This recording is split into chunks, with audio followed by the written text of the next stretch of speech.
Bismillahirrahmanirrahim. Assalamualaikum warahmatullahi wabarakatuh. Alhamdulillah, marilah sama-sama kita teruskan pembelajaran kita pada hari ini. Pendidikan Islam tahun 5, bidang akidah, syirik merosakkan akidah, siri yang kedua. Marilah sama-sama kita berselawat ke atas Rasulullah sallallahu alaihi wasallam dan keluarga baginda. Mudah-mudahan kita mendapat syafaat di akhirat kelak. Allahumma salli ala Sayyidina Muhammad wa ala ali Muhammad. Alhamdulillah. Mari sama-sama kita aminkan doa belajar. Mudah-mudahan kita faham topik pada hari ini, seterusnya dapat dihayati dalam kehidupan seharian. A'udzu billahi minasyaitonir rajim. Bismillahirrahmanirrahim. اللهم افتح علينا حكمتك وانشر علينا من خزائن رحمتك يا أرحم الراحمين رب زدني علما وارزقني فهما رب اشرح لي صدري ويسر لي أمري wahlul 'uqdatam min lisani yafqahu qawli. Amin ya rabbal alamin. Alhamdulillah, objektif pembelajaran kita pada hari ini, di akhir pembelajaran murid-murid dapat yang pertama menyenarai jenis-jenis syirik, yang kedua menyenarai kesan-kesan syirik, yang ketiga menyenarai cara-cara menjauhi syirik. Baiklah, bagi yang baru saja menonton video dari channel saya, marilah sama-sama kita menekan butang langgan subscribe serta loceng notifikasi. Mudah-mudahan tidak terlepas daripada video-video pembelajaran yang terkini. Semoga memberikan manfaat. Terima kasih atas sokongan anda. Baiklah, kita teruskan dengan tajuk kita pada hari ini, jenis-jenis syirik. Baiklah, syirik terbahagi kepada dua bahagian. Yang pertama ialah syirik jali. Syirik jali. Yang kedua pula syirik khafi. Syirik khafi. Baiklah, kita mulakan dengan bahagian yang pertama, iaitu syirik jali. Syirik jali. Apakah yang dimaksudkan dengan syirik jali? Syirik jali ialah mempercayai atau mengaku wujudnya Tuhan lain selain Allah atau menyembah selain Allah yang Maha Esa. Syirik jali dikenali juga dengan syirik besar. Baiklah, saya ulang, syirik jali bermaksud mempercayai atau mengaku wujudnya Tuhan lain selain Allah atau menyembah selain Allah yang Maha Esa. Syirik jali dikenali juga dengan syirik besar. Untuk kamu mudah faham, syirik jali ini mengaku wujudnya Tuhan lain selain Allah. Na'udzubillah min dzalik. Atau menyembah selain Allah. Ada makhluk lain yang disembah selain daripada Allah. Itu pun dinamakan sebagai syirik jali. Allah hanya satu. Allah yang Maha Esa. Hanya Allah sahaja yang wajib kita sembah. Syirik jali juga dikenali dengan syirik yang besar. Baiklah, bila mana kita sebut mengenai syirik yang besar, syirik yang besar ini tidak akan diampunkan oleh Allah, melainkan sebelum meninggal sempat bertaubat.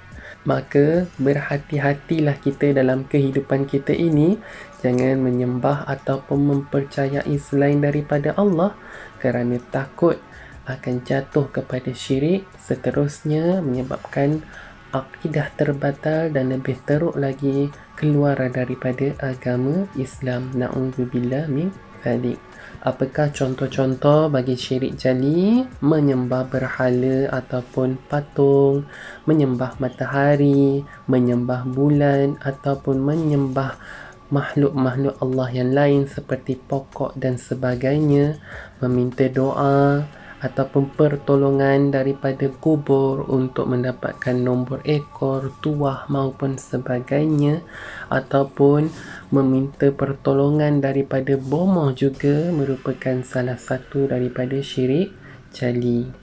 Baiklah, apakah kesan syirik jali ini kepada kita? Yang pertama, akan membatalkan akidah dan lebih teruk lagi akan menyebabkan terkeluarnya dari agama Islam. Na'udzubillah min zalik. Yang kedua ialah berdosa besar. Tahukah anda, telah pun saya jelaskan dalam video siri yang pertama, syirik ini merupakan salah satu daripada dosa yang paling besar daripada 76 dosa-dosa besar yang lain menurut Imam Al-Zahabi dalam kitabnya Al-Kabair. Jelas syirik ini merupakan perkara yang sangat diharamkan di dalam Islam. Yang ketiga, kesan syirik jali ini dijanjikan azab yang sangat pedih kerana syirik ini merupakan dosa yang tidak akan diampunkan oleh Allah kecuali bertaubat.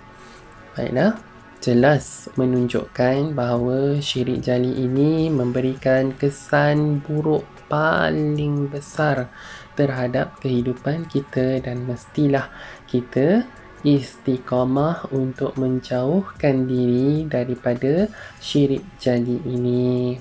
Baiklah, bagaimana cara-cara untuk kita menjauhi diri kita daripada perbuatan syirik jali ini?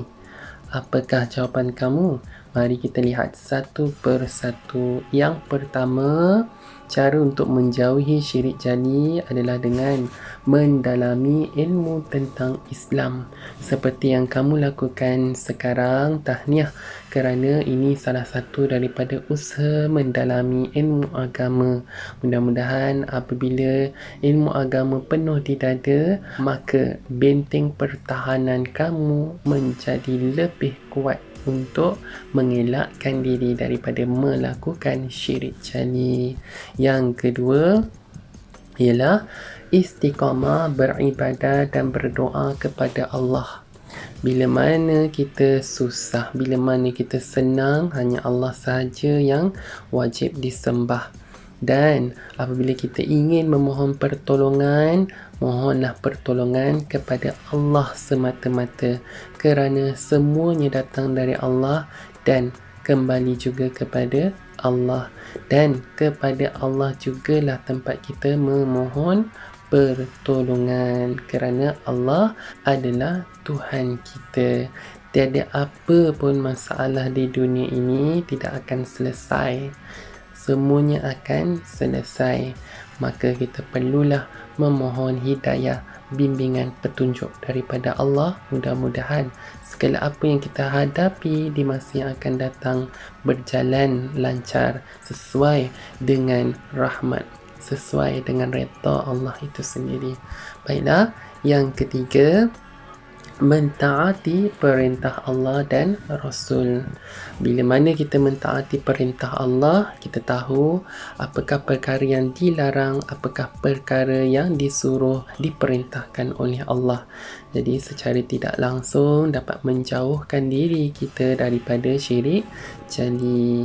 Alhamdulillah, kita pergi kepada bahagian syirik yang kedua, iaitu syirik khafi. Syirik khafi.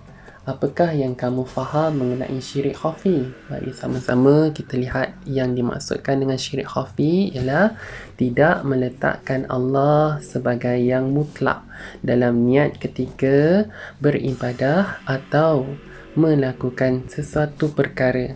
Syirik ini dikenali juga dengan syirik kecil. Baiklah, saya ulang. Syirik khafi bermaksud tidak meletakkan Allah sebagai yang mutlak dalam niat ketika beribadah atau melakukan sesuatu perkara. Syirik ini dikenali juga sebagai syirik kecil. Makna kata, untuk mudah kamu faham, syirik khafi ini adalah syirik kecil. Syirik khafi ini tidak meletakkan Allah sebagai sesuatu yang mutlak dalam niat. melakukan sesuatu perkara kebaikan ataupun melakukan ibadah. Contohnya, melakukan solat untuk dipuji oleh ibu ataupun ayah. Ataupun contoh yang seterusnya ini, seorang murid menolong ustazahnya dengan harapan ustazah memujinya.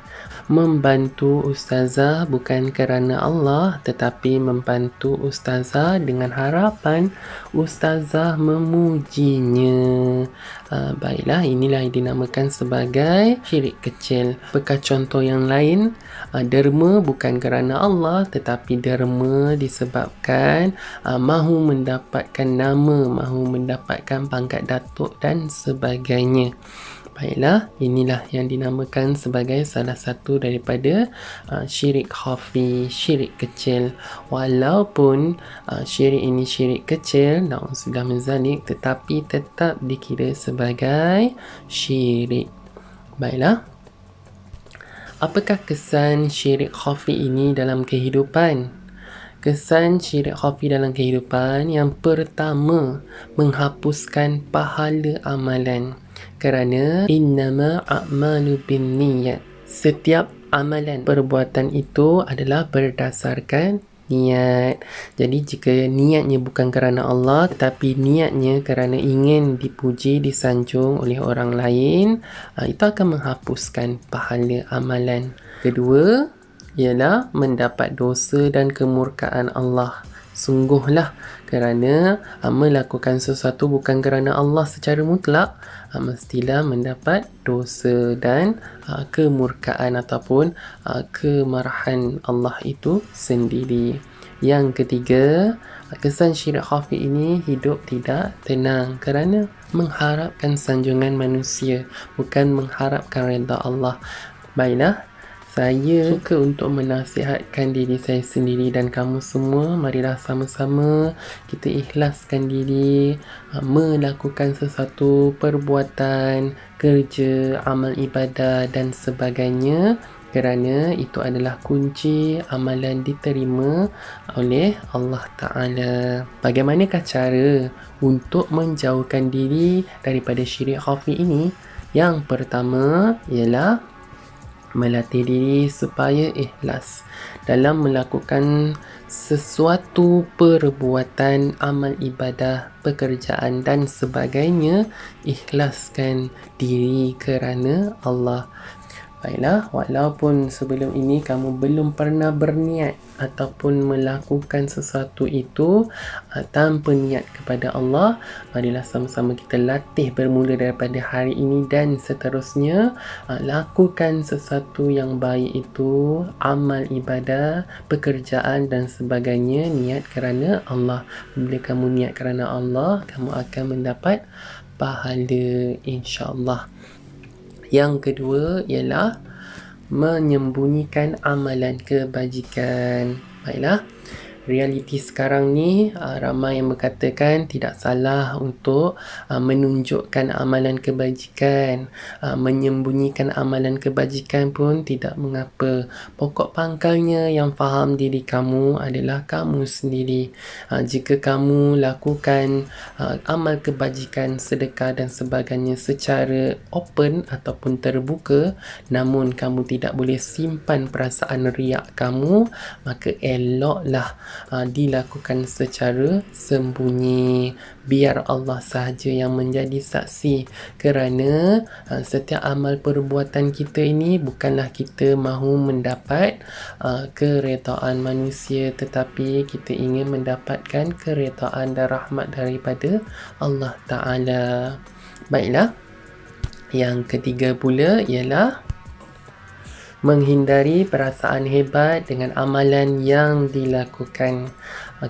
Merasakan diri hebat lebih daripada orang lain, itu salah satu daripada sifat sombong. Apabila ada satu zarah sombong dalam diri kita, maka kita tidak akan masuk dalam syurga Allah. Na'udzubillah min zalik. Baiklah, setiap manusia ini ada kelebihan, ada kekurangan. Janganlah merasa diri kita hebat, sedangkan manusia itu fitrahnya lemah, memerlukan pertolongan. Baiklah, janganlah kita merasakan diri itu merasa lebih hebat, lebih baik, lebih bagus daripada orang lain, sedangkan hina di sisi Allah. Baiklah, sama-sama kita renungkan. Ikhlas kunci amalan kita diterima oleh Allah. Bagaimanakah cara untuk menjaga akidah kita, mempertahankan akidah kita supaya sentiasa terpelihara? Saya kongsikan satu surah yang dapat menjaga, memelihara akidah kita dengan berkat surah ini sendiri. Baiklah, yang ini surah Al-Kafirun. Sama-samalah kita hayati surah ini.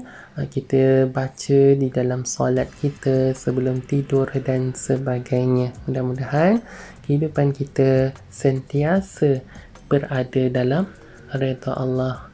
Baiklah, yang baik itu datangnya dari Allah dan lemah dan buruk itu dari diri saya sendiri. Saya doakan kita semua berjaya di dunia dan di akhirat. Kita berjumpa lagi dalam video pembelajaran yang akan datang. Assalamualaikum warahmatullahi wabarakatuh.